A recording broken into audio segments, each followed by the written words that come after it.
இயேசு படுகொலை செய்யப்பட்டு அடக்கம் செய்யப்பட்ட போது அவரது உடலை மூடிய ஆடை இது என்று சொல்கிறார்கள்.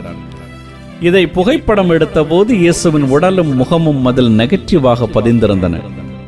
நீளமான முடி, நீளமான தாடி, நெற்றியில் முள்முடி, காயங்கள் என அச்சு அசலாக இயேசுவை பிரதிபலிக்கும் அம்சங்கள் உள்ளதால் இது உண்மையிலேயே இயேசுவின் உடலை மூடிய ஆடை என நம்புபவர்கள் எக்கச்சக்கம். 4.34 மீட்டர் நீளமும் 1.09 மீட்டர் அகலமும் உடையது இந்த துணி. இத்தாலியில் டூரின் என்னுமிடத்தில் அமைந்துள்ள புனித திருமுழுக்கு யோவான் ஆலயத்தில் இந்த துணி இருக்கிறது. சில ஆண்டுகளுக்கு ஒருமுறை பொதுமக்கள் பார்வைக்காய் திறந்து வைக்கப்படும். அப்போது பல லட்சம் மக்கள் இதை வந்து பார்த்து செல்வார்கள்.